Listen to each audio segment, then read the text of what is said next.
Hello and welcome in youth academy. आप सभी का स्वागत है हमारी एनसीईआरटी सीरीज़ में, जिसमें आज हम पॉलिटी पढ़ेंगे क्लास 11th की।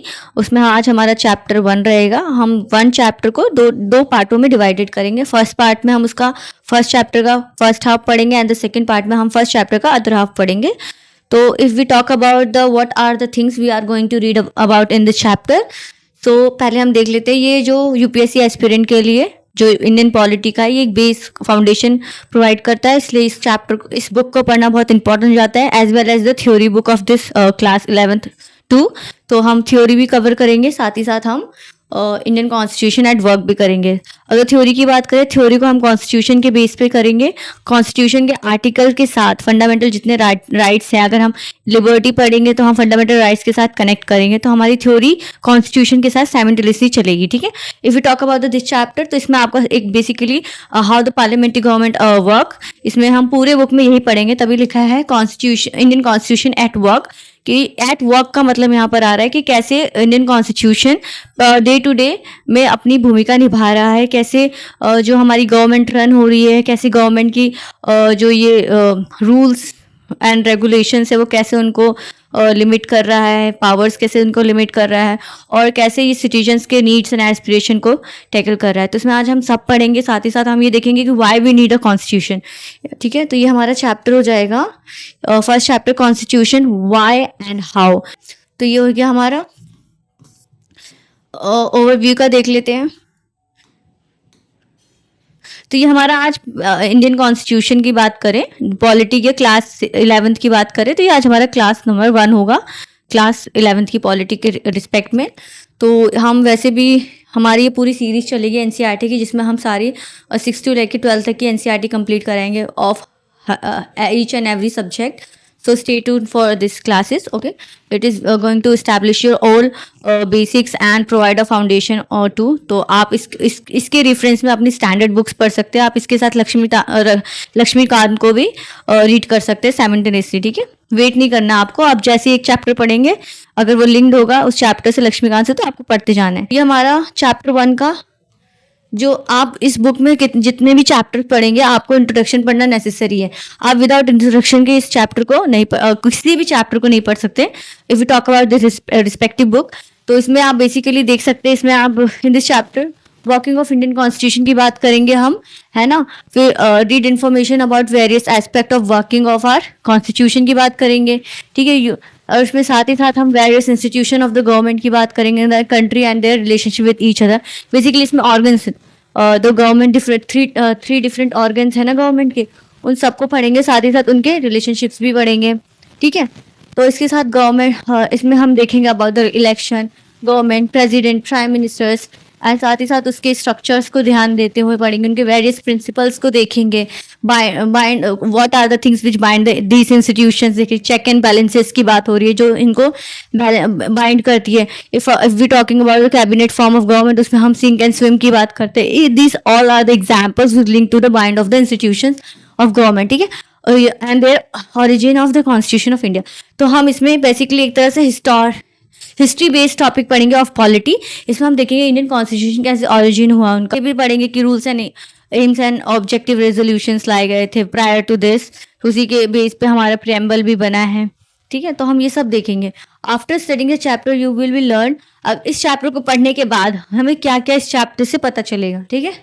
कॉन्स्टिट्यूशन क्या है, what is constitution mean, Constitution does to basically constitution, how a constitution favor the society and what advantages give the society. तो ये लिखा है what a constitution does to the society, how constitution govern the allocation of power in the society, and what was the ways in which the constitution of India was made.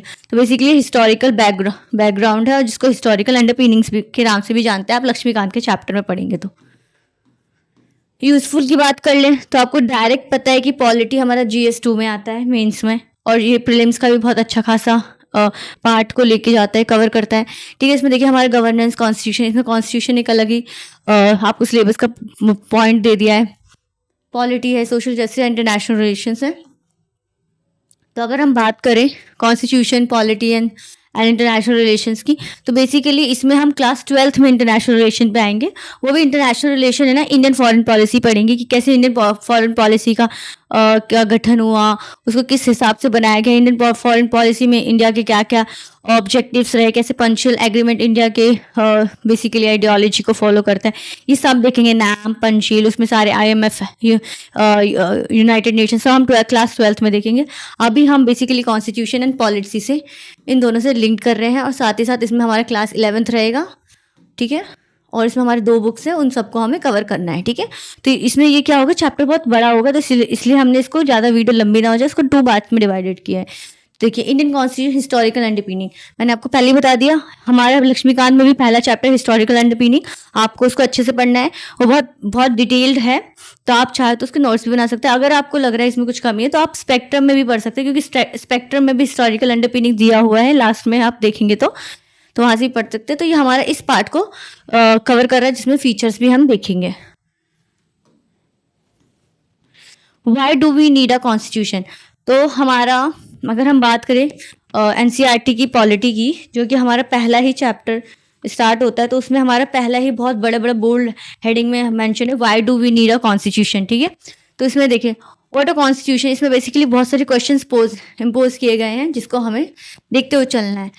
What is constitution, what are its functions, तो इसमें हम ये पढ़ेंगे constitution क्या है, इसके functions क्या है, what role does this perform for the society, हमने पहले ही देख लिया हम सोसाइटी के लिए क्या क्या फॉर्म्स करती है, roles play. How does a constitution relate to our daily existence, तो बेसिकली डेली एग्जिस्टेंस के लिए ये कैसे है, इसलिए हम इसको अपने जो इंडियन कॉन्स्टिट्यूशन को उसको एक लिविंग डॉक्यूमेंट कहते हैं। लिविंग डॉक्यूमेंट इसलिए कहते हैं क्योंकि ये टाइम एंड स्पेस के अकॉर्डिंग मॉडिफाई हो सकता है, फ्लेक्सिबल है, येट रिजिड भी है, तो इसलिए हम इसको लिविंग कॉन्स्टिट्यूशन के नाम से जानते हैं। Answering this question is not difficult as you think, ठीक है। ये बेसिकली ऐसे हमें सेंटेंसेस में प्रोवाइडेड है। Constitution allow coordination and assurance, इसी में जो ये हमारा है, why do we need a constitution, तो इसका एक आंसर दे रहा है ये हेडिंग हमारा, कॉन्स्टिट्यूशन अलाउ कोऑर्डिनेशन एंड असोरेंस। तो बेसिकली हमें कॉन्स्टिट्यूशन क्यों चाहिए, क्योंकि कॉन्स्टिट्यूशन कोऑर्डिनेशन एंड असोरेंस को अलाउ करता है। कोऑर्डिनेशन क्या होता है, between the 3 organs of the government, legislature, executive and judiciary, तो इनके बीच में जो कोऑर्डिनेशन प्रोवाइड करता है, चेक एंड बैलेंस होता है, सेपरेशन ऑफ पावर होता है, और बिटवीन द फेडरलिज्म का जो कॉन्सेप्ट है, उसमें हम कैसे देखते हैं कि जो हमारा ये जो शेड्यूल 7 है, जिसमें division of power, I hope आपको पता हो separation of power and division of power में क्या अंतर है, ठीक है। तो ये हमारा हो जाएगा कि कैसे कोऑर्डिनेशन स्टैब्लिश करता है। अगर हम देखें असोरेंस कैसे प्रोवाइड करता है, और असोरेंस किसको प्रोवाइड करता है, हमें पता है इंडियन कॉन्स्टिट्यूशन द गारंटर है, और ठीक है, ऑफ सिटीजन्स, और इसमें क्या है, आपको फंडामेंटल राइट्स प्रोवाइडेड है। तो जो हमारे इंडियन कॉन्स्टिट्यूशन है, वो फंडामेंटल राइट को इंडियन सिटीजन्स को प्रोवाइड करता है, as well as the foreigner ones. तो इसमें हमें एक एश्योरेंस प्रोवाइड होता है थ्रू द जुडिशरी, जो कि जस्टिसिएबल इन नेचर है। अगर आप बात करें, fundamental rights are justiciable in nature and enforceable too, ठीक है। तो ये दोनों ही है। तो यही जो हमारे फंडामेंटल राइट्स हैं, DPSPs हैं, ये सारे इंडियन सिटीजन्स को अश्योरेंस प्रोवाइड करते हैं कि कैसे वो अपने पावर्स को स्टेट को डेलीगेट कर देंगे, और कैसे स्टेट उन्हीं पावर्स के थ्रू उन्हीं का अश्योरेंस प्रोवाइड करेगा, उन्हीं के हित में काम करेंगे, ठीक है। और इसमें हमारा कुछ सिनेरियो एस्टैब्लिश है। Imagine yourself be a member of a reasonably large group, हम किसी लार्ज ग्रुप के मेंबर है, ठीक है। Group has a following characteristics, एक ग्रुप के पार्ट है और उस ग्रुप में बहुत सारे अलग अलग विविधताएं हैं, ठीक है। Member of this group diverse in various ways, ठीक है। रिलीजियस एलिजेंस अलग है, हिंदू, सम आर मुस्लिम्स, मतलब रिलीजन के हिसाब से अलग अलग रिलीजन परफॉर्म करते हैं, और कुछ लोग तो कोई भी रिलीजन परफॉर्म नहीं करता, profess no religion at all.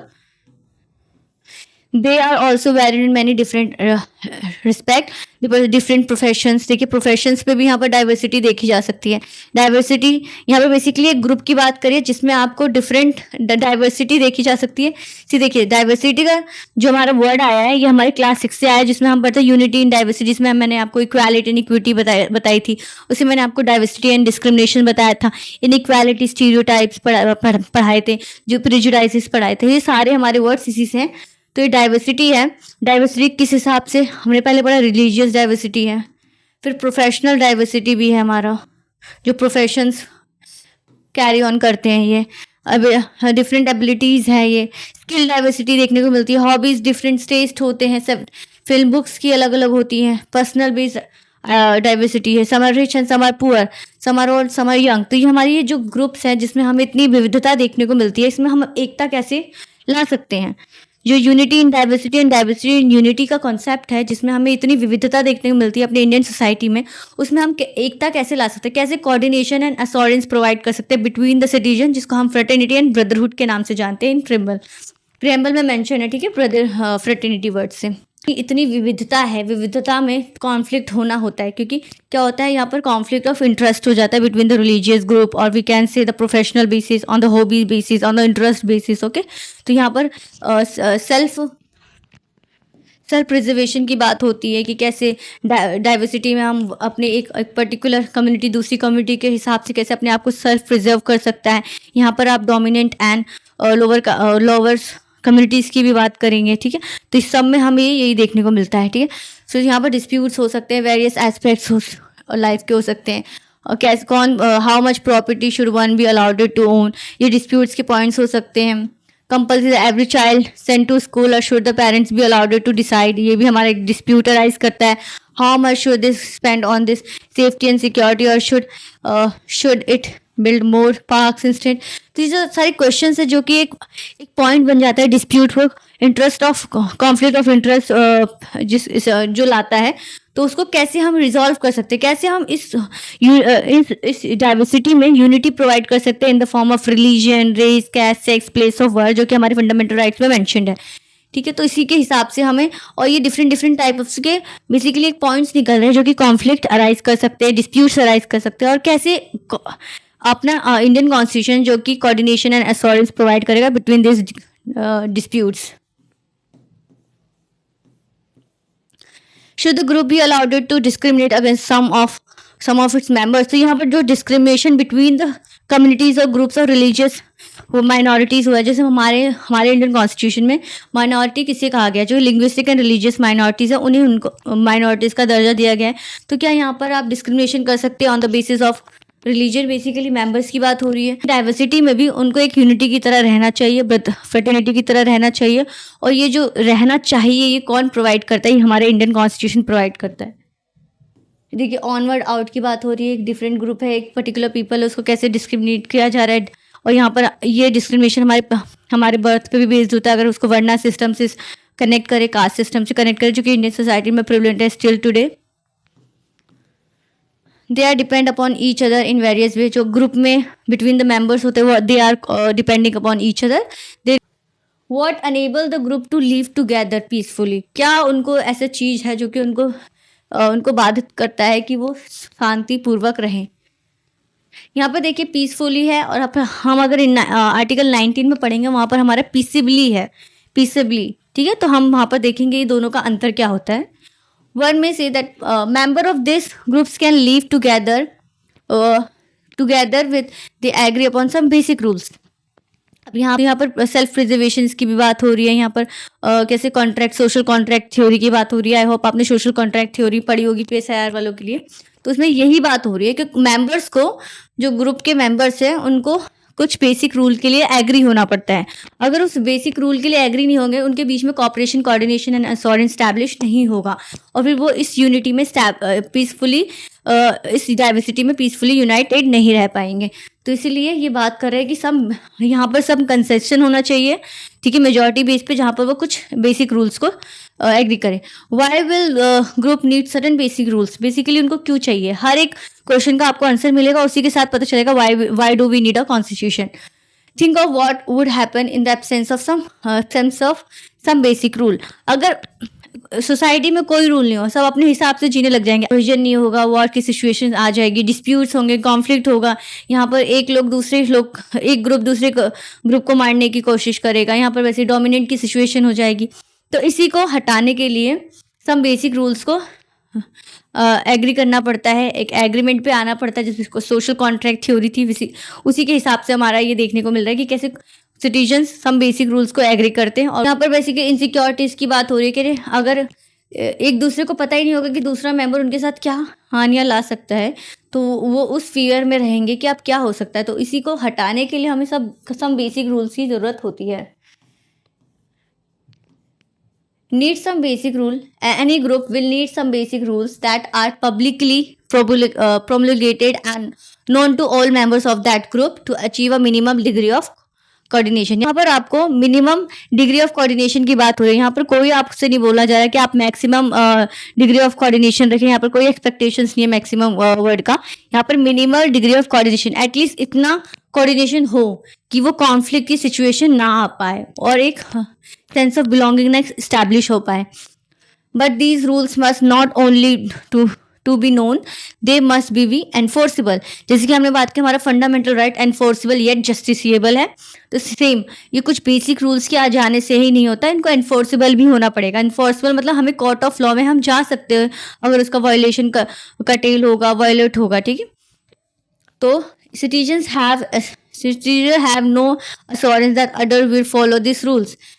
कुछ अब 10 लोगों का ग्रुप है, उसमें अगर 5 लोग उस ग्रुप के उस रूल्स को फॉलो कर रहे हैं और 5 लोग नहीं कर रहे, तो उनको कोई अश्योरेंस नहीं मिलेगा कि वो उससे क्या होगा अगर कुछ लोग फॉलो ना करें.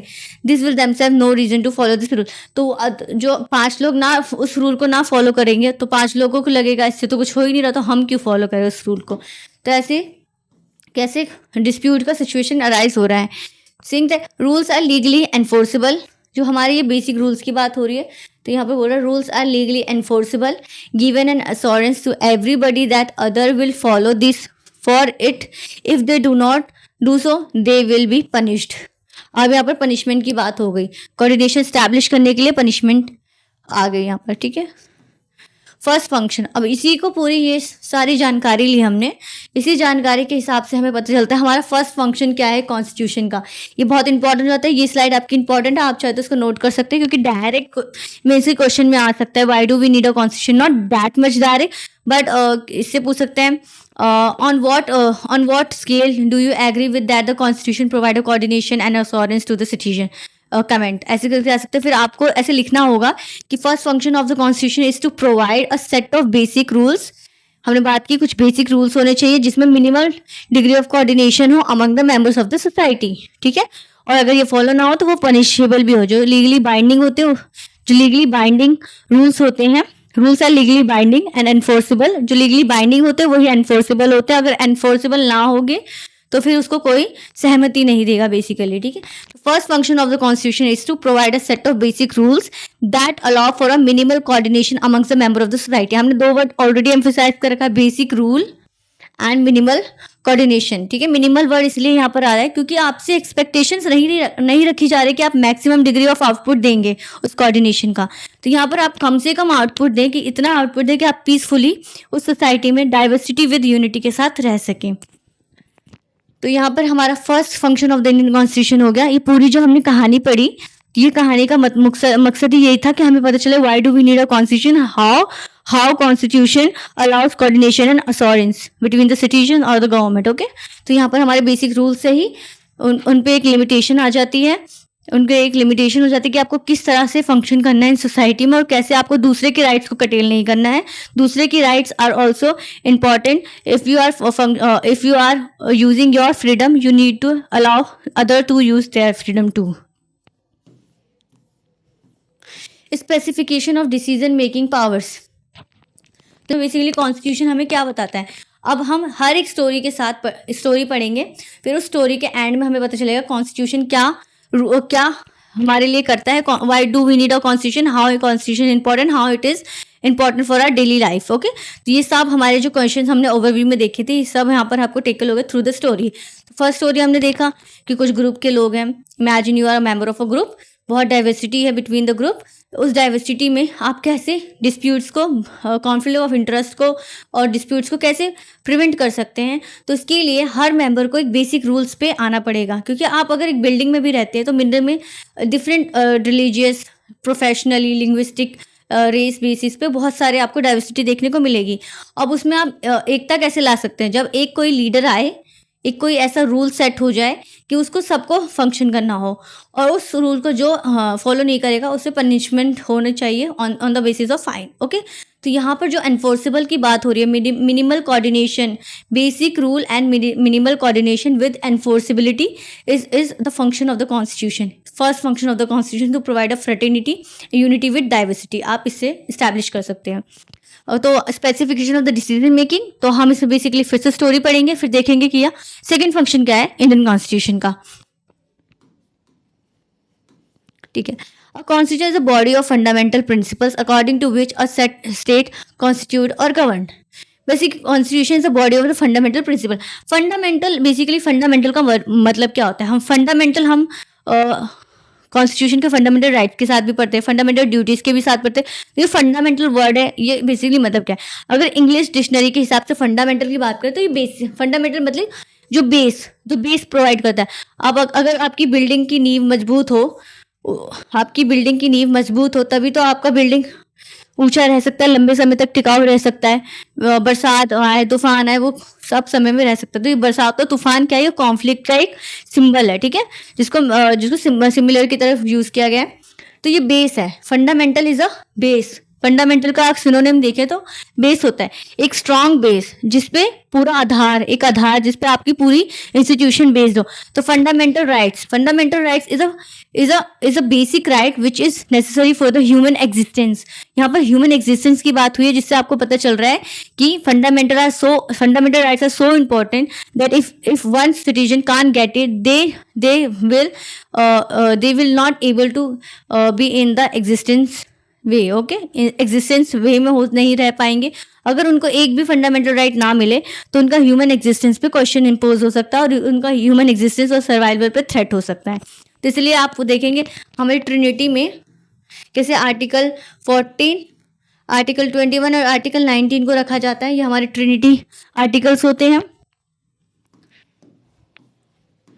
तो यहाँ पर हमारा फंडामेंटल का मतलब, यहाँ पर आप एक ऐसे से आधार जो प्रोवाइड कर रहा है जिसके बिना आप कुछ नहीं कर सकते सोसाइटी में। एक आप और इसको डिफरेंट वे में देख सकते हैं, आप एक बेसिक या बेस प्रोवाइड कर रहा है, बेसिक प्रिंसिपल प्रोवाइड कर रहा है according to which state is constitute और गवर्न। स्टेट कैसे बनेगा और स्टेट बनने के बाद कैसे चलेगा। स्टेट बन गया लेकिन उसके बीच में डिफरेंट ऑर्गन्स के बीच में ही समझता नहीं रही, कोऑर्डिनेशन नहीं रहा, तो वो स्टेट रन नहीं कर पाएगा, वो मोनार्की बेस पे हो जाएगा। ठीक है, but what should these fundamental rules be. But ये फंडामेंटल रूल्स होंगे क्या, हमें डिसाइड कैसे करना पड़ेगा। आप देखेंगे इंडियन कॉन्स्टिट्यूशन का लेंथीस्ट डॉक्यूमेंट है, ठीक है, लेकिन आप इसमें देखेंगे इतना फ्लेक्सिबिलिटी या रिजिडिटी देखने को मिलती है कि ये लिविंग डॉक्यूमेंट हो जाता है। आप इस चैप्टर के लास्ट में लिविंग डॉक्यूमेंट पे पूरा एक टॉपिक पढ़ेंगे, तो हम उसमें देखेंगे कैसी एक लिविंग डॉक्यूमेंट है। बट आपको बता दूं, अभी तक जो हमारे जितने भी अमेंडमेंट्स हुए हैं इंडियन कॉन्स्टिट्यूशन में, वो इतनी सो प्रिसाइज है on the time, on the need and aspiration of the society, कि टाइम के अकॉर्डिंग वो मॉडिफाई हो रहे हैं। तो ये जो हमारा जो बेसिक प्रिंसिपल है, ये जो मॉडिफिकेशन देखने को मिलता है, जिसमें आप द बेसिक स्ट्रक्चर डॉक्ट्राइन देखेंगे, तो ये जो बेसिक स्ट्रक्चर डॉक्ट्राइन है ना, ये हमारा फंडामेंटल प्रिंसिपल के बेस पे ही आया हुआ है। तो अगर ये फंडामेंटल प्रिंसिपल क्या होगा, अगर बेसिक स्ट्रक्चर डॉक्ट्राइन ही नहीं होता तो फंडामेंटल राइट्स ही पूरे गायब हो गए होते, पूरे वैनिश्ड हो गए होते। अभी तक आप देखते पार्लियामेंट्री फॉर्म ऑफ गवर्नमेंट अलग ही मोनार्कियल फॉर्म ऑफ गवर्नमेंट पे चल रहा है। द मल्टी पार्टी सिस्टम आपको सिंगल पार्टी सिस्टम में देखने को मिलेगा। तो जो डिफरेंट टाइप्स ऑफ ये देखने को मिल रहा है और किस आधार पे देखने को मिल रहा है, कैसे ये प्रिवेंट है फ्रॉम द मिसयूज, तो due to the basic structure doctrine. और ये किस पे बेस्ड है, चेक एंड बैलेंसेस पे, जिसमें हमें कैसे देखने को मिल रहा है coordination and cooperation between the three organs of the government. तो कैसे ये इंटरलिंक्ड है पूरा, वो हमें देखने को मिलेगा। Due to this fundamental rule all the state are governed and administered. What makes them fundamental. अब इसमें पूछा फंडामेंटल क्यों बोला जा रहा है। Well, first question you will be have to decide is who get to decide what the laws governing the society should be. कौन decide करेगा।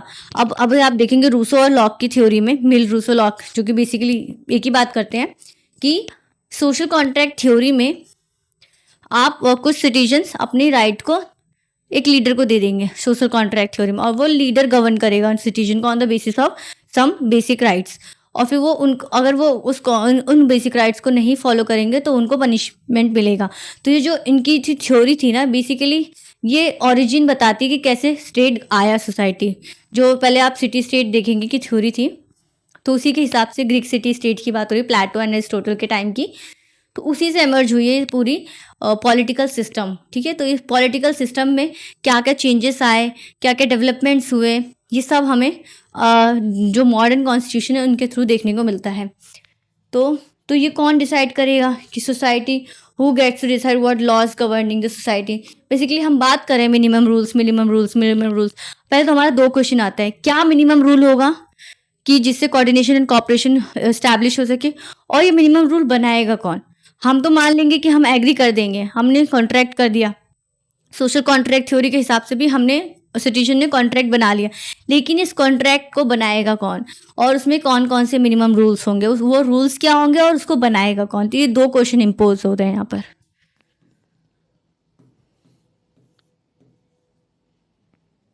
अब यहाँ पर आपको एक कॉन्फ्लिक्ट देखने को मिलेगा कि देखिए, आप चाहते हैं कि आपको रूल एक्स मिले, बट अदर मेंबर चाहता है कि उनको रूल वाई मिले।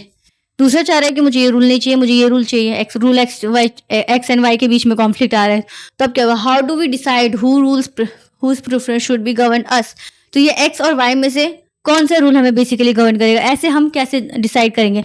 अब आप तो बता सकते हैं इजली कि हम मेजॉरिटी के बेसिस पे डिसाइड कर लेंगे, ये आप इसलिए बता पा रहे हैं क्योंकि ये ऑलरेडी स्टैब्लिश हो चुका है। लेकिन उस समय बताइए जब हमें पता ही नहीं था कि सोसाइटी चलेगी कैसे, सोसाइटी का वे क्या होगा, पार्लियामेंट्री होगी कि प्रेसिडेंशियल फॉर्म ऑफ गवर्नमेंट होगी, मोनार्कियल होगी कि डेमोक्रेटिक होगी, डिक्टेटरशिप होगी, ओलिगार्की होगी, हमें कुछ नहीं पता था। हाँ, तो उस समय की बात करें जब ये सोशल कॉन्ट्रैक्ट थ्योरी को लाया गया था, उस हिसाब से बात करें तो हमें नहीं पता चल सकता कि मेजॉरिटी बेसिस पे भी कुछ कंसेंसस बेस होगा, इलेक्शन होंगे, वोट के आधार पे हो सकता है। तो ये सब एक क्वेश्चन की तरह इम्पोज किया गया है, अभी सोचना बहुत ईजी हो जाता है। तो रूल एक्स रूल वाई में कॉन्फ्लिक्ट हो रहा है। You may think that rules you want everyone to live by are best. ठीक है, कोई सोसाइटी सोचेगा कि जो ये रूल मैं बना रहा हूँ ये बेस्ट है सबके लिए, लेकिन आप ये नहीं समझ पा रहे कि आपको उसमें आपको अपना सेल्फ प्रिजर्वेशन देखने को मिल रहा है, आपको सेल्फ इंटरेस्ट देखने को मिल रहा है, आप सेल्फिश हो रहे हैं वहां पर। ठीक है, तो but other things that their rules are the best. हम अपनी बात करेंगे मेरा रूल बेस्ट है, यहाँ पर डोमिनेशन की बात करें, एक दूसरे को डोमिनेट करने की कोशिश करेगा। तो ये कैसे रिजॉल्व होगा डिस्प्यूट। ठीक है, तो you have to decide who gets to decide. तो यहाँ पर एक राइमिंग वर्ड आ गया कि आपको डिसाइड करना पड़ेगा कि आपको कौन डिसाइड करेगा। जो ये रूल्स हैं आपको डिसाइड करने पड़ेंगे कि कौन डिसाइड करेगा कि रूल्स, कौन से रूल्स आए इंडियन सोसाइटी में। तो यहीं से हमारे इलेक्शन का दिखा, माई वे एंड नो वे। तो इससे आप पता चल रहा है डिफरेंट ऑफ ओपिनियंस आ रहे हैं इसमें।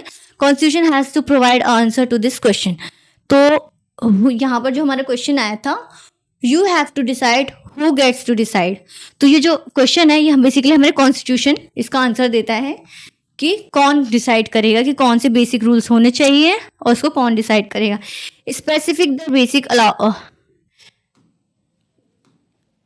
It specifies the basic allocation of power in a society. It decides who gets to decide what the law will be. तो यहाँ पर हमारा सेकेंड फंक्शन मिल गया कॉन्स्टिट्यूशन का। कॉन्स्टिट्यूशन का सेकेंड फंक्शन क्या मिला कि हमें बताएगा specify the basic allocation of power in society, decide who gets to decide what the law will be. तो यहाँ पर सेकेंड फंक्शन हमारा मिल गया। Second function of the constitution is to specify who has the power to make decision in society. It decide how the government will be constitute.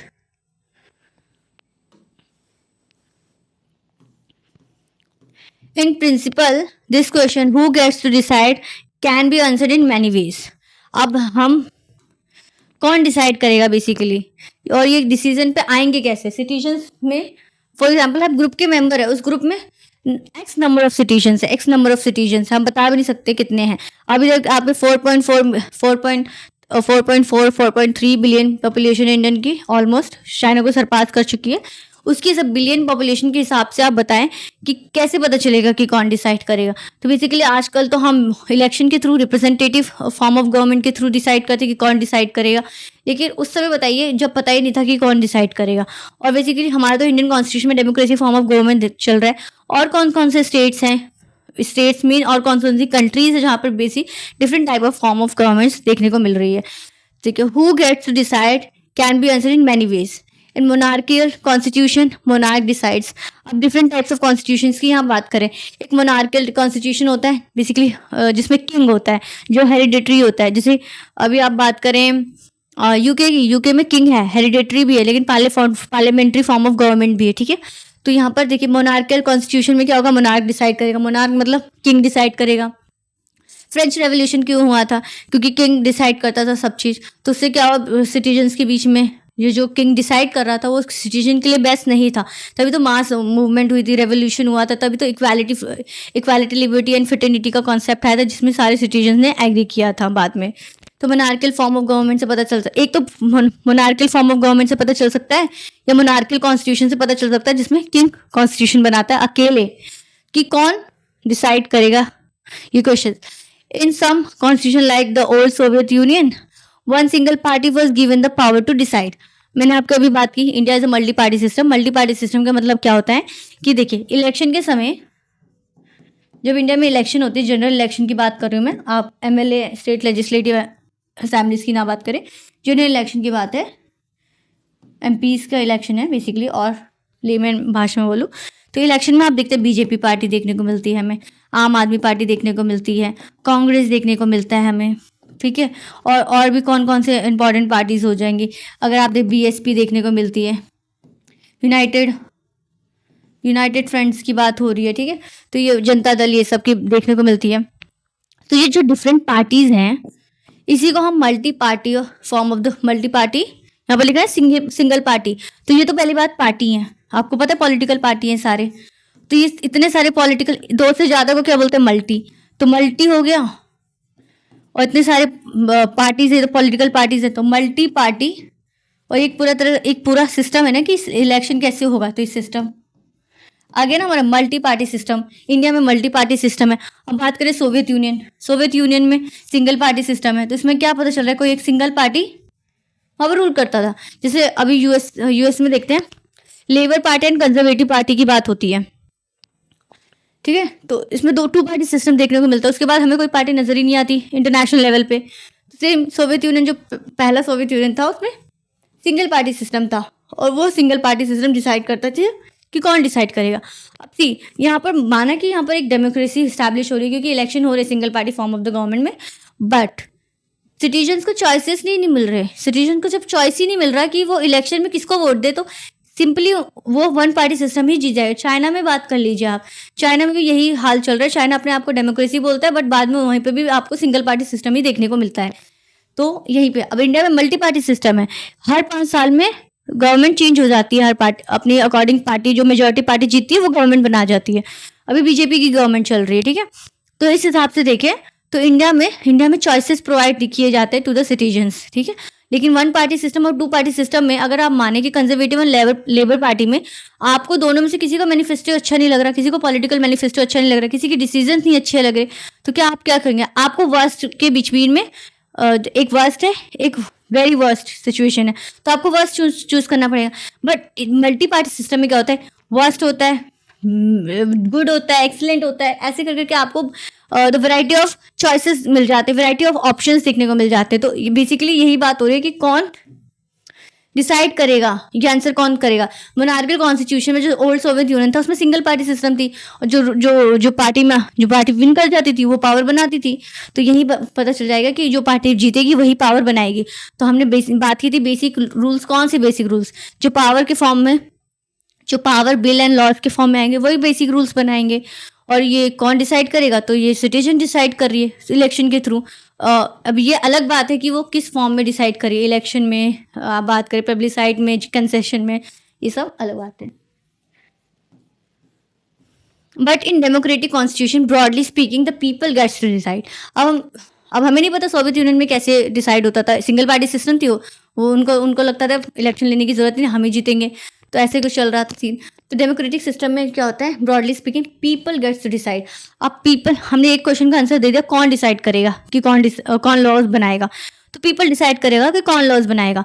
But अब कौन से laws बनेंगे ये भी डिसाइड, एक क्वेश्चन अराइज हुआ था, तो वो भी देख लेते हैं। Matter is not so simple because even if you answer the people should decide, it will not be answer the question how should the people decide। अब पीपल डिसाइड करेगा कि कौन रूल्स एंड लॉज बनाएगा, basic rules की बात करें हम, तो अब इसमें ये हो जाता है पीपल कैसे डिसाइड करेगा, how should the people decide, for something to be law should everyone agree to it.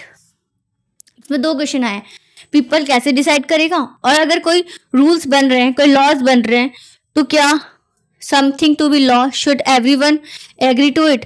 अब यहाँ पर पूछ रहा है अगर कोई लॉ आ रहा है तो क्या सारे, अगर इंडिया का 4.2 4.3 बिलियन पॉपुलेशन है, तो क्या आपको लग रहा है कि इतना रिसोर्सेज एंड इतनी एफिशिएंसी, या एफिशिएंसी की बात, इतना टाइम रिसोर्सेज मैनेजमेंट होगा कि आपको 4.3 मिलियन पीपल के घर टू घर जाके एक पॉलिसी का डिस्कशन करें।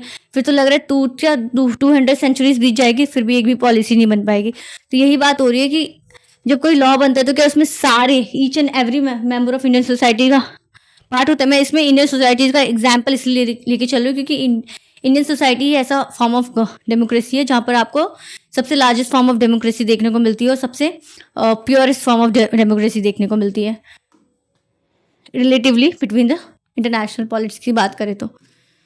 Should the people directly vote, तो यहाँ पर आप वोटिंग की बात आ गई। Should the people directly vote on each matter as the ancient Greek did. अब एंशियंट ग्रीक सिटी स्टेट की बात करें, प्लेटो की कहानी थी जिसमें आपको पता है प्लेटो ने एक फिलोसोफर किंग की बात की थी और इसी में उन्होंने बात की थी कि कैसे रूल्स होने चाहिए कि सब उसमें एग्री करें। तो उसमें ग्रीक सिटी स्टेट में प्लेबिसाइड के हिसाब से वहाँ पर रूल्स बनाए जाते थे। तो वही एग्जाम्पल के बोल रहे हैं कि कैसे करें, डायरेक्टली करें या इनडायरेक्टली करें। 2 टाइप्स ऑफ द होती है। वन शुड और should the people express their preferences by electing representative. See यहाँ पर क्वेश्चन इम्पोज हुआ है, साथ ही साथ हमें आंसर भी मिल रहा है क्योंकि हम अभी मॉडर्न स्टेट में चल रहे हैं। If the people act through their representative, how should be representative be elected. अब एक और नया एग्जाम्पल आ गया, वोटिंग से पीपल डिसाइड करेंगे। अब वोटिंग कैसे होगी, डायरेक्ट होगी इनडायरेक्ट होगी। फिर अब उसमें पूछ रहा है कि ये रिप्रेजेंटेटिव के थ्रू कर लेंगे, डायरेक्ट इनडायरेक्ट का क्वेश्चन लेके। फिर आप पूछ रहे हैं how should the representative elect. अब रिप्रेजेंटेटिव कैसे इलेक्ट होंगे, तो हाउ शुड देयर बी, और कितने होने चाहिए। तो हर एक क्वेश्चन से आप, हर एक आंसर में आपको क्वेश्चन अराइज हो रहा है। In Indian constitution for example it's specify the most specify that in most instances parliament gets to decide laws and policies। तो यहाँ पर parliamentary form of government की बात हो रही है, तो इसमें बोलते हैं parliament gets to decide laws and policies and that parliament itself itself be organized in a particular manner। यहाँ पर स्पेस नहीं है तो डिफिकल्ट हो रहा है रीड करने का। And parliament itself organized in a particular manner. तो बेसिकली यहाँ पर जो स्टेट कैसे बनेगा और कैसे गवर्न करेगा इसकी बात हो रही है, जो हमने क्वेश्चन अराइज हुआ था पिछले स्लाइड में कि स्टेट कैसे बनेगा और कैसे गवर्न करेगा। तो यहाँ पर पूछ रहा है पार्लियामेंट खुद ही डिफरेंट मैनर में ऑर्गेनाइज होता है, ठीक है, और इसी का वही हो रहा है कैसे गवर्न करेगा और कैसे फंक्शन करेगा। तो यहीं पर हमने पहले देख लिया parliament gets to decide the laws and policy. अब हम देखेंगे पार्लियामेंट में कौन कौन होंगे, ठीक है। Before identify what the law in any given society you have to identify who has the authority to enact it। अब इसमें पार्लियामेंट में हमें पता है करेगा। अब पार्लियामेंट में कौन करेगा, रूल्स एंड लॉज बनाएगा। तो अब हमें पता है कि पार्लियामेंट के पास authority to enact the laws. तो यहाँ पर जो पार्लियामेंट के पास अथॉरिटी है bestowed in this authority on the parliament the first place. और जो अथॉरिटी दे रही है उसका भी तो एक रूल होगा। मीन्स आप समझ रहे हैं, पार्लियामेंट डिसाइड द रूल्स। अब there is also some rules that was written in the form that parliament have the power to enact the laws। okay, तो यही बात हो रही है यहाँ पर। This is the function of the constitution. अब कॉन्स्टिट्यूशन हमें बताता है कि पार्लियामेंट के पास authority to enact the rules. अब रूल्स क्या होंगे वो पार्लियामेंट डिसाइड करेगा, लेकिन यहाँ पर कॉन्स्टिट्यूशन ने कितना बता दिया कि parliament gets to decide the rules. This instance authority that constitute government in itself place. Second function, अब यहाँ से पूरी कहानी पढ़ने के बाद हमारा सेकेंड फंक्शन आता है of the constitution is to specify, again important slide, write this statement to specify who has the power to make decision in a society. Decision in the form of rules. It decided how the government will be constituted. अब हमने देख लिया कैसे constitution कैसे constitute होगा, अगर election के through constitute होगा। और कौन डिसीजन करेगा, पार्लियामेंट करेगी डिसाइड। डिसीजन मेकिंग पावर किसके पास है? पार्लियामेंट के पास। तो यहाँ पर हमारा सेकेंड फंक्शन आता है, second function of the constitution is to specify who has the power to make decision in a society. It decide how the government will be constituted. ठीक है, अब देखिए लेजिटिमेसी की बात हो रही है, अथॉरिटी की बात हो रही है और पावर की बात हो रही है। जहां पर लेजिटिमेसी, अथॉरिटी एंड पावर, जहां पर आपको इन तीनों का सामंजस्य देखने को मिलेगा, वहां पर आपको एक pure what great power inspire for, ठीक है, वहां पर आपको peaceful and representative form of the government देखने को मिलेगी। लेजिटिमेसी आपको जनता जनार्दन के व्यूज पे मिलती है। अगर जनता ने आपकी अथॉरिटी को एक्सेप्ट कर लिया, वहां पर आपको लेजिटिमेसी मिल जाती है। इसलिए आप देखेंगे इतने सारे जितने भी रूलर्स आए, बलबन की बात कर ले मेडिवल में, लेजिटिमेसी पाने के लिए उसने अपने आप को एक गॉड की तरह स्टैब्लिश किया था। ठीक है, आप अगर हिस्ट्री जानते हैं तो legitimacy is the key to govern the citizens. Limitation on the power of the government. अब गवर्नमेंट को इतना बड़ा पावर दे दिया to make the rules and elect the to get the power of decision making. इसके बाद वहाँ उसके पास कुछ लिमिटेशंस भी तो होनी चाहिए, लिमिटेशंस। तो ये लिमिटेशंस भी हमें कॉन्स्टिट्यूशन में क्लियरली डिफाइंड है, but is clearly not enough to suppose that decided who had the authority to make decision, but authority pass laws that you thought were patently unfair. अब देखिए कोई authority ने कोई पास किया लॉ, अभी माना पार्लियामेंट ने कोई लॉ पास किया जिसमें आप पर्टिकुलर फंडामेंटल राइट्स कटील्ड हो गया। अब वहाँ पर चेक एंड बैलेंसेस का हमारे यहाँ पर आपको टूल देखने को मिलता है, पॉलिटिकल टूल देखने को मिलता है। आप अगर चाहे तो देख सकते हैं सेपरेशन ऑफ पावर की भी बात हो रही है, साथ ही साथ चेक एंड बैलेंस की भी बात हो रही है, फेडरलिज्म की बात हो रही है। तो यहाँ पर जो एक पार्लियामेंट रूल्स बनाता है उसके ऊपर लिमिटेशंस भी है, और वो लिमिटेशन जुडिशरी पोस्ट करता है, जुडिशरी उस लिमिटेशन को वेरीफाई करती है। तो यही है कि अगर उसने कुछ ऐसे अनफेयर रूल्स बना दिए जिसमें आपको पर्टिकुलर फंडामेंटल राइट्स का टेल कर दिया गया, तो वो एक अनफेयर है, वो नॉट वो violation of the fundamental rights under article अगर बात करें तो 13, जिसमें 12 में तो आपको बताता है what is state, and article 30 में बताता है फंडामेंटल राइट्स क्या का स्टेट्स में फंडामेंटल राइट्स अगर कल्टेट हुआ तो क्या हो सकता है। ठीक है, तो यही बेसिकली बात है। तो it prohibit you from the practicing your religion और इंस्टेंस। इसमें एग्जाम्पल है, अगर पार्लियामेंट ने कुछ ऐसे रूल्स बना दिए जिसमें बता दिया कि आप ये पर्टिकुलर रिलीजन को एक्सरसाइज नहीं करेगा, x name of the religion not be exercise on this land, ऐसे करके कुछ रूल्स बनेंगे जो कि अनफेयर है। और it enjoy that clothes of a certain colour, ये बेसिकली बात करिए कुछ कलर के क्लोथ्स नहीं पहनने हैं। You are free to sing certain songs, मतलब सॉन्ग्स में भी रिस्ट्रिक्शंस हैं, पर्टिकुलर ग्रुप्स में रिस्ट्रिक्शंस इम्पोज कर दे। Allow to retain any property में रिस्ट्रिक्शंस है। तो जो ये अनफेयर रूल्स आए हैं उसको कैसे लिमिट कर सकता है। और the government could arbitrary arrest someone that people certain skin colour would, यहाँ पर स्किन डिफरेंस, रेस की डिफरेंसेस पे डिस्क्रिमिनेशन कर रहा है कोई state. You would obviously think these laws were unjust and unfair even though they were passed by the government. अब यहाँ पर कोई अगर देखिए कॉन्स्टिट्यूशन के हिसाब से यहाँ पर गलत नहीं होगा, क्योंकि कॉन्स्टिट्यूशन इटसेल्फ कहा है कि parliament has the power to enact the rules. अब रूल्स ही अनजस्ट एंड अनफेयर होगा तो उसमें आगे की स्टेप क्या होगी, क्योंकि कॉन्स्टिट्यूशन आगे की और कौन सी स्टेप्स देता है सिटीजन को टू कटेल this unjust fair of the government to come into existence based upon certain procedures. There would be something obviously unjust about the government enacting these laws.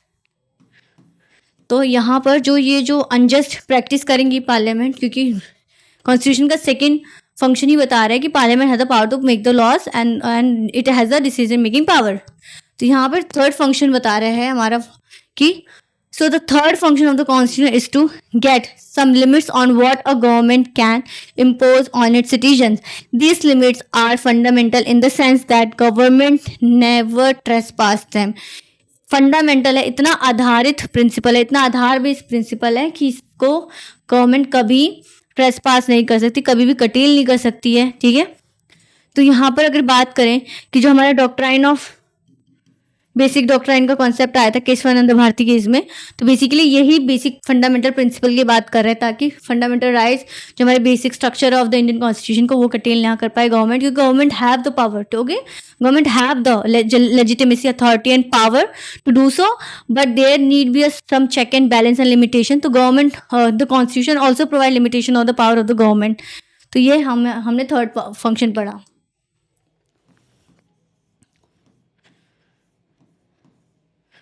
तो constitution limits the power of the government in many ways. Most common way of limiting the power of the government is to specify certain fundamental rights. Fundamental rights के way में कुछ power को limits किया गया है. All of us possess a citizen which no government can ever be allowed to violate them, curtail them. Okay.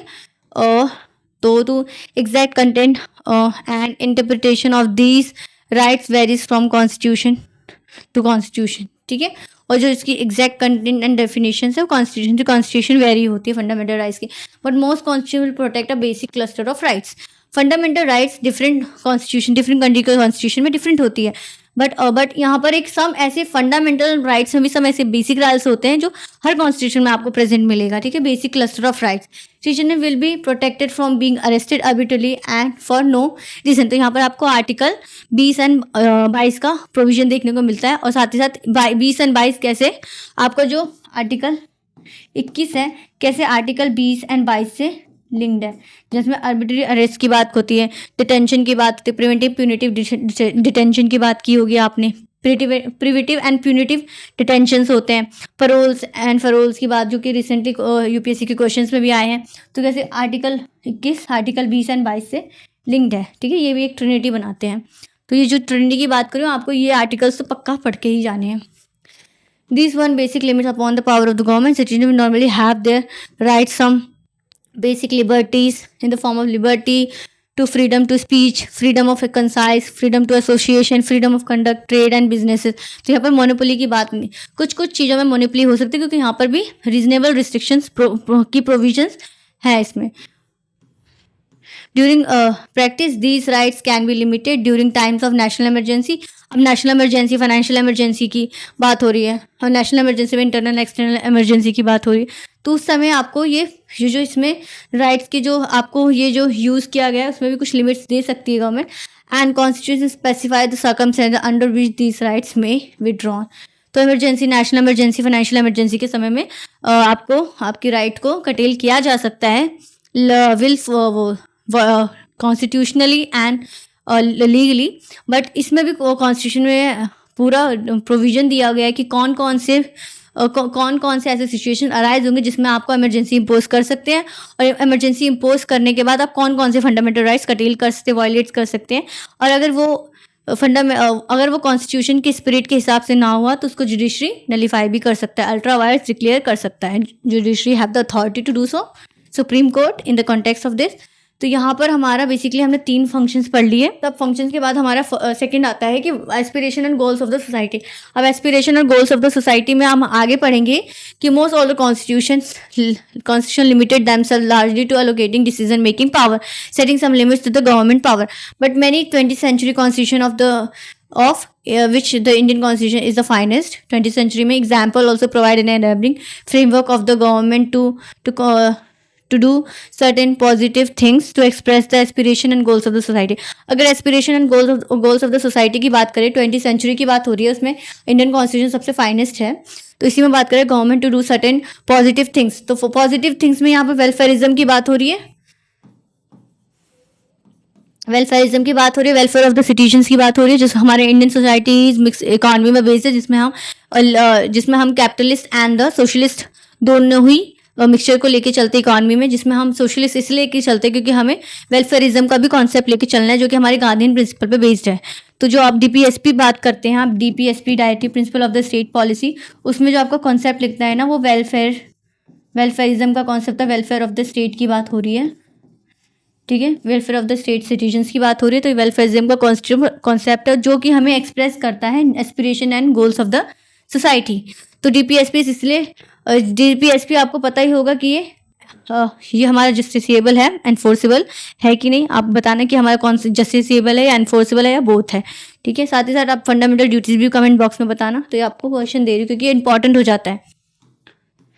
तो ये हमारा Indian constitution was particularly innovative in this respect. Society with deep entrenched inequalities in various kind, it will not only have to set limits on the power of the government, they will also have to enable and empower the government to take positive measures.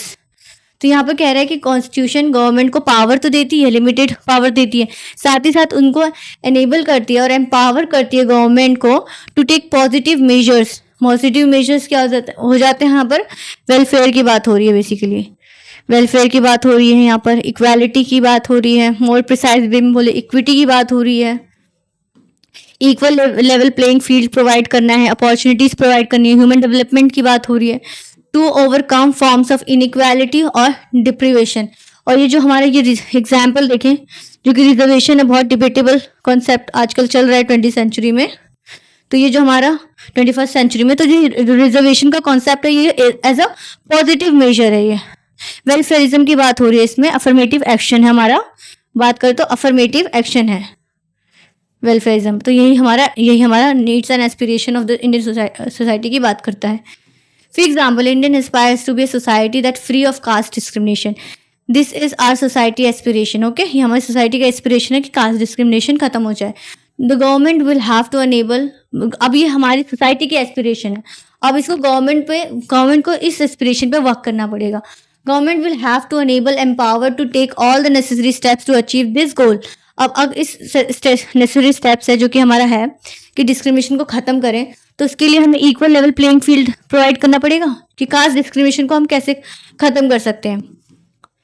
अब आपको पता है cast में आप वर्णा system पढ़ेंगे, उसमें वर्णा सिस्टम में कैसे ब्राह्मण, क्षत्रियास, वैश्यास एंड शूद्रस होते थे, साथ ही साथ एक अलग ही आउटकास्ट भी होते थे जो कि इस कास्ट में आते ही नहीं थे, ठीक है, आउटकास्ट होते थे।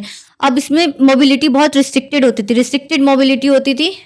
मोबिलिटी, अब यहाँ पर रिस्ट्रिक्टेड मोबिलिटी का मतलब क्या है कि एक जो वर्णा से बिलोंग करे वो दूसरा वर्णा नहीं जा सकता। पहले तो ये ऑक्यूपेशन पे बेस्ड होती थी, अब इसको फिर बर्थ के हिसाब से ही बना दिया गया।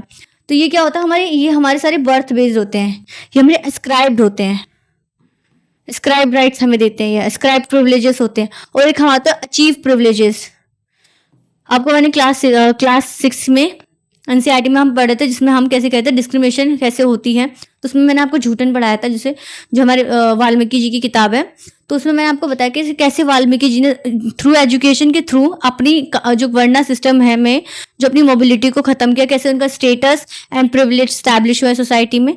तो कैसे वो अब बस एक शूद्र ना होते हुए उन पर एक power I through the education. तो ये जो एजुकेशन का स्टेप लेते हैं रिजर्वेशन में, जो गवर्नमेंट की रिजर्वेशन होती है इन the form of jobs, education, government jobs में आप बात करें तो ये basically equal level playing field पे है। हमारा बोल रहे हैं ये कि कैसे हम डिस्क्रिमिनेशन को ख़त्म करें।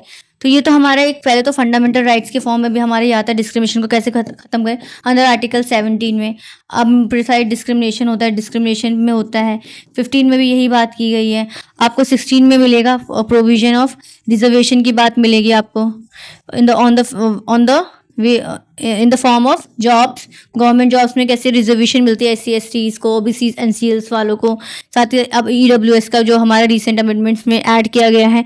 तो जो सारे रिजर्वेशन का कॉन्सेप्ट है जो कि एक डिबेटेबल इशू है, बट ये हमें equal level playing field provide करता है। Playing field in the words of Baba Ambedkar ji के, ये equal level playing field provide करता है। क्योंकि अभी हमें पता चला ये वर्णा सिस्टम ब्राह्मण शूद्र वैश्य से ब्राह्मण्स को पढ़ने की आज़ादी थी बट शूद्रास को नहीं थी।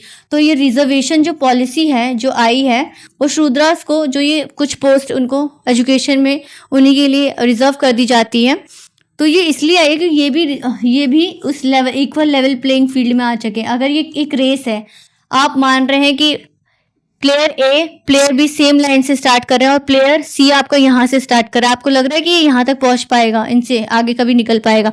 तो बाबा साहेब अम्बेडकर यहाँ रिजर्वेशन का इनको टूल प्रोवाइड करे ताकि ये कम से कम यहाँ से हट के पहले यहाँ पहुंचे फिर जाके रेस में स्टार्ट करें। इसी को हम इक्वल लेवल प्लेइंग फील्ड बोल रहे हैं। इक्वल लेवल प्लेइंग फील्ड, यहाँ पर इक्वल लेवल है हमारा प्लेइंग फील्ड का, यहाँ पर प्ले चल रहा है। एक मतलब अपॉर्चुनिटीज प्रोवाइड करना, रिसोर्सेज प्रोवाइड करना ताकि वो अपना फुलेस्ट पोटेंशियल दे सके। तो यही हमारा बात हो रही है कि डिस्क्रिमिनेशन को खत्म करना हमारा एस्पिरेशन है और गवर्नमेंट इसको कैसे खत्म करती है, through reservation, through fundamental rights और ऑल डिफरेंट हमारी जैसे कि SC ST prevention atrocities act है ये उसके थ्रू। फिर इन साउथ, अगर हम इसमें साउथ अफ्रीका की बात करें जो कि रेशियल डिस्क्रिमिनेशन में प्रिवेंट था, ठीक है, it's okay new constitution has to enable the government to end racial discrimination. जो उनका न्यू कॉन्स्टिट्यूशन बना आफ्टर कॉलोनियल रूल जब खत्म हो गया, तो उनका जो कॉन्स्टिट्यूशन बना उसमें उन्होंने डायरेक्टली एक्सप्लिसिटली मेंशन कर दिया कि रेशियल डिस्क्रिमिनेशन प्रोहिबिटेड है, क्योंकि वो रेशियल डिस्क्रिमिनेशन के अगेंस्ट ही इतने सालों से अपना रिवोल्ट कर रहे थे, मूवमेंट चला रहे थे, तो वही हमें ख़त्म करना था। बॉयकॉट अपार्थाइड, जिसको अपार्थाइड मूवमेंट के नाम से जाना जाता है, नेल्सन मंडेला आप यहीं पे पढ़ते हैं। मोर पॉजिटिवली द कॉन्स्टिट्यूशन में enshrine aspiration of the society, ठीक है। Framework of the Indian constitution, for example each individual in society should have all the necessary all that is necessary them to lead a life of minimal dignity। अब यहाँ पर भी minimal dignity की बात क्यों, क्योंकि आप मैक्सिमम डिग्निटी नहीं ला सकते। मैक्सिमम डिग्निटी का कॉन्सेप्ट सबके लिए अलग है, बहुत ही ये जनरल कॉन्सेप्ट नहीं है, सबके लिए सबके पर्सनल बेसिस पे मिनिमम डिग्री का कॉन्सेप्ट है। तो कम से कम सोसाइटी या स्टेट इतना लेवल ऑफ डिग्निटी प्रोवाइड कर दे इंस्टीट्यूशन को कि उनका एक मिनिमम डिग्निटी प्रिजर्व हो सके एंड सोशल सेल्फ रिस्पेक्ट आ सके, minimum material wellbeing and education के थ्रू। Indian constitution enable the government to take positive welfare measure, some of which are legally enforceable. DPSPs में आपको वेलफेयरिज्म का मिलेगा, फंडामेंटल राइट्स में मिलेगा, फंडामेंटल राइट में मोर प्रिसाइजली बोलो रिजर्वेशन का मिलेगा आपको, डिस्क्रिमिनेशन का आर्टिकल 17 में देखने को मिलेगा, SC/ST प्रिवेंटेशन एट्रोसिटीज़ एक्ट मिलेगी, वुमेंस के लिए भी काम किया गया जो कि हमारे माइनॉरिटी सेक्शंस में आती हैं। अब देखिए, अब DPSP में, हाँ आपको DPSP में बात करूँ तो आपको मिड डे मील की स्कीम्स मिलेंगी, इक्वल जो हमारी ये जो वेज जो हमारी ये पे पैरिटी का कॉन्सेप्ट है, पेज गैप जो हमारा वेज गैप होता है बिटवीन द जेंडर्स, उसमें भी बात की गई DPSPs में। कोऑपरेटिव सोसाइटी इस्टेब्लिश की गई, और साथ ही साथ अगर और बात करें यूनिफॉर्म सिविल कोड आया गया जिसमें ये जो बिटवीन द रिलीजन डिस्क्रिमिनेशन होता है उसको भी एंड किया जा सके। Directive principle of the state policy, हम इतनी देर से इसी की बात कर रहे हैं कि कैसे इसी के पॉजिटिव मेजर्स अफर्मेटिव मेजर्स बोल सकते हैं। पॉजिटिव मेजर्स होते हैं, अफर्मेटिव मेजर्स होते हैं जो कि हमें वेलफेयरिज्म का कॉन्सेप्ट देते हैं, जिसमें हम पॉजिटिव मेजर्स की बात करते हैं। Indian constitution enabling provision have support the preamble to our constitution. Preamble में खुद इतना बड़ा इक्वालिटी की बात की गई है, social economic and political equality की बात की गई है। फंडामेंटल राइट्स है हमारे, directive principle of the state policy also fulfil certain aspiration of the society. तो यहीं से हमारा फोर्थ फंक्शन आता है। Fourth function of the constitution is to enable the government to fulfill the aspiration of the society and create condition for a just society। just society का मतलब यहाँ पर जस्टिस मिल सके सबको, unfair means and unjust means को खत्म करके जस्टिस मिल सके। तो यहीं पे enable the government to fulfil the aspiration of the society and to create a condition of the just society. Fourth function हमारा कहाँ से आया? वेलफेयरिज्म के अप्रोच से आया कि सिटीजन्स के नीड्स एंड एस्पिरेशन को फुलफिल करना है और साथ ही साथ उनको जस्ट कंडीशन प्रोवाइड करना है फॉर द ह्यूमन डेवलपमेंट के लिए, फुल पोटेंशियल यूज़ करने के लिए, जिसमें रिजर्वेशन आपकी आती है, इक्वल लिविंग प्लेइंग फील्ड की बात होती है, इक्विटी की बात होती है। तो सारे कॉन्सेप्ट हमें फोर्थ फंक्शन में देखने को मिलते हैं।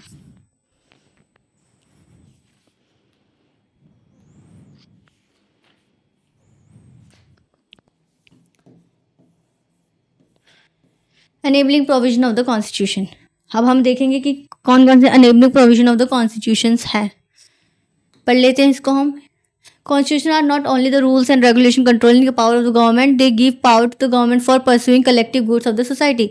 लिमिटेशन के साथ साथ एम्पावर करती है गवर्नमेंट को कि to have some measures, positive measures, जिसको हम वेलफेयरिज्म अफर्मेटिव एक्शन की बात कर रहे हैं, to fulfill the aspiration of the society. Constitution of South Africa assign responsibility to the government. Government take measures promote conservation of nature, make efforts to protect person groups subjected to unfair discrimination, provide progressive, ensure adequate housing for all, healthcare। ये सब हम जो हमारा article आप 21 Indian constitution की बात करते हैं, वहाँ पर यहाँ पर आपको liberty of thought and expression article 19 में है। साथ ही आपको आर्टिकल प्रोटेक्शन की बात करता है। साथ ही साथ आपको यहाँ पर आपको बेसिकली लाइफ, मीनिंगफुल लाइफ की बात करता है, हैविंग मीनिंगफुल लाइफ, जिसमें आपको यहाँ पर फ्री पॉल्यूशन फ्री इन्वायरमेंट की बात करता है, हाउसिंग की, सेफ ड्रिंकिंग वाटर की बात करता है, ह्यूमन डेवलपमेंट की बात करता है। ये सारा हमारा आर्टिकल 21 बात करता है, ठीक है। फिर इसके बाद फिर in the case of Indonesia also government enjoy establish conduct national education system, जैसे हमारा नेशनल एजुकेशन पॉलिसी भी चल रही है। Indonesia government ensure that the poor and destitute children will be looked after by the government के through इनको देखा जाएगा। तो fundamental identity of the people, fundamental identity of the people, तो कॉन्स्टिट्यूशन हमारा एक फंडामेंटल आइडेंटिटी प्रोवाइड करता है, ठीक है। Finally perhaps we most important finally and perhaps even the most importantly a constitution express the fundamental identity of the people, ये बहुत important है। This means that people as collective entity come into being only through the basic constitution। जो people के बीच में सामंजस्य establish हुआ रहा है, सामंजस्य आ रहा है, फर्टर्निटी आ रहा है, ब्रदरहुड आ रहा है, सेंस ऑफ बिलोंगिंगनेस आ रहा है, just because of the collective nature of the basic rules. जो बेसिक रूल्स आए हैं जो कि सबको फॉलो करने हैं, वो जो कलेक्टिवनेस प्रोवाइड कर रहा है, एक लिंकेज प्रोवाइडेड कर रहा है between the two different edge of the bridge. तो उसमें जो ये कलेक्टिवनेस है वही हमारा फंडामेंटल आइडेंटिटी प्रोवाइड कर रहा है सिटीजन्स को। It is agreeing to a basic set of norms about how one should be governed and who should be governed, and one form a collective identity। Basically ये पहले ये social contract theory की तरह पहले ये इन लोगों ने बेसिक रूल्स पे एग्री किया इन द फॉर्म ऑफ रिप्रेजेंटेटिव्स। अपने रिप्रेजेंटेटिव्स को इलेक्शन के थ्रू लाए, उनके रिप्रेजेंटेटिव ने जो लॉ बनाए बेसिकली उन्होंने एग्री किया, क्योंकि उन्होंने ही पावर को डेलीगेट किया अपने रिप्रेजेंटेटिव को। तो ये जो government make the rules which is agreeing by the citizens, वो जो कलेक्टिव आइडेंटिटी प्रोवाइड कर रहे हैं बेसिक मिनिमम रूल, उससे कैसे आपको फ्रेटर्निटी एंड ब्रदरहुड देखने को मिल रहा है। One of many sets of identity that, ये फंडामेंटल आइडेंटिटी की बात हो रही है, एक ब्रॉडर एस्पेक्ट है हमारा। फंडामेंटल आइडेंटिटी हमारा एक ब्रॉडर एस्पेक्ट है, इसी में हमारा आ जाता है पॉलिटिकल आइडेंटिटी, मोरल आइडेंटिटी, इसी में हमारी बात होती है। ये सेट्स ऑफ आइडेंटिटी है, ठीक है, that exist prior to the constitution, but by agreeing to certain basic norms the principle one constitution one basic political identity. ठीक है, क्या बोल रहा है ये? Agreeing to certain one has many sets of identities that exist prior to the constitution. Constitution से पहले बहुत सारी आइडेंटिटीज बिटवीन द कम्युनिटीज थी, but by agreeing to certain basic norms and principle one constitute one's basic identity which is political identity. Politically आप क्योंकि आपने norms and regulations को लाया, तो वो जो पार्ट है डिसीजन मेकिंग का पार्ट, वो एक पॉलिटिकल एस्पेक्ट में जाता है, और वो पॉलिटिकल एस्पेक्ट का जो पावर आया डिसीजन मेकिंग का, वो थ्रू द पीपल आया, तो उससे एक पॉलिटिकल आइडेंटिटी भी स्टैब्लिश हो रही है, और जो कि फंडामेंटल आइडेंटिटी के अंदर हमारा पॉलिटिकल आइडेंटिटी आ रहा है।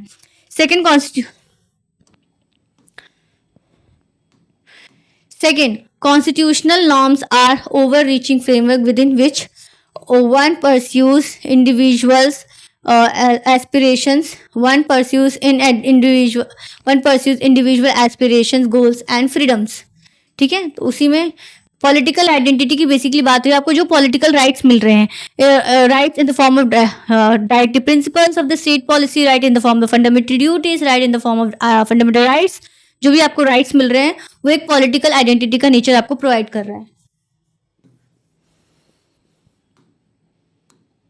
The Constitution sets authoritative constraint upon what one may or may not do. It defines fundamental values that may never trespass. So Constitution gives some moral identities. A moral identity in the form of, पहले हमें बता दिया जाता है कि आप क्या कर सकते हैं क्या नहीं। अब right to freedom of speech and expression की बात हो रही है। साथ ही आपको एब्सोल्यूट नहीं है। एब्सोल्यूट का मतलब ये है कि आपको ऐसा नहीं है कि स्टेट आपको right to freedom of speech and expression को कभी कटेल नहीं कर सकती। यहाँ पर आपको रीजनेबल ग्राउंड ऑफ रिस्ट्रिक्शन मिले हुए हैं, जिसमें आप जो आपके right of freedom of expression है, स्पीच है, वो दूसरे के फ्रीडम ऑफ स्पीच को एक कटेल ना करें। यहाँ पर पीसफुल हो, जो असेंबली की बात हो पीसीबली असेंबली की बात की विदाउट द थ्रेट्स। यहाँ पर राइट टू स्ट्राइक की कोई बात नहीं कही गई है। यहाँ पर आप प्रोटेस्ट कर सकते हैं बट पीसफुली मैनर में। पीसफुली इज आप शांतिपूर्वक करें। पीसफुली इज मतलब आपके हाथ में कोई तलवार हुआ ऐसा ना हो जिससे अशांति फैलने का हो, ऐसा कोई गेस्चर ना हो जिससे अशांति फैलने का उद्देश्य बन रहा है वहाँ पर। ठीक है, तो यहाँ पर एक मॉरल आइडेंटिटी भी देता है। मॉरल आइडेंटिटी मतलब आपको अपने राइट्स को लेना है, आपको पता है कि आपके राइट्स हैं, आपको स्टेट आपको राइट्स देगी, बट ऐसा नहीं कि स्टेट आपके राइट्स को नहीं ले सकती। वो रीजनेबल रिस्ट्रिक्शन लगाती है आपके राइट्स पे। साथ ही साथ आपको एक मोरल एस मोरल थॉट भी देती है, मोरल आइडियोलॉजी प्रोवाइड करते हैं जिससे आप दूसरे के राइट्स को कटेल ना करें, गवर्नमेंट में कोई इलीगली काम ना करे, जो कि नेवर गवर्नमेंट आपको कभी करने को नहीं बोलती। तो सारे मोरल आइडेंटिटीज आपको देते हैं as a person. Third and finally, it may be the case that many basic political and moral values are now shared across different constitutional traditions. Okay.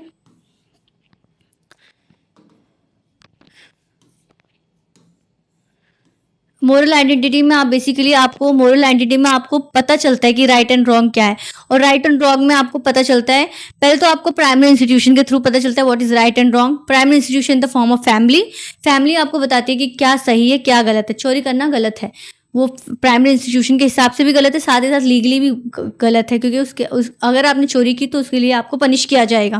तो यहाँ से आपको एक मोरल आइडेंटिटी मिलती है।